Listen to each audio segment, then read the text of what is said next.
ব্রাহ্মণবাড়িয়া 2 এর দিকে মিডিয়ার নজর থাকবে, ব্রাহ্মণবাড়িয়া 2 এর দিকে বিদেশি পর্যবেক্ষকদের নজর থাকবে, ব্রাহ্মণবাড়িয়া 2 এর দিকে দেশি বিদেশি সংস্থাগুলোর নজর থাকবে।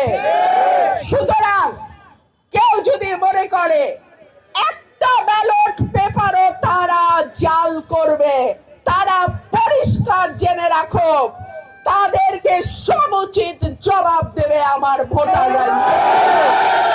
11 তারিখ বিকাল থেকে 12 তারিখ রেজাল্ট আউট হওয়া পর্যন্ত প্রত্যেকটা কেন্দ্র আপনারা পাহারা দিবেন। আমার একটা হাঁসও যেন কোন শিয়ালের বাচ্চা চুরি না করতে পারে।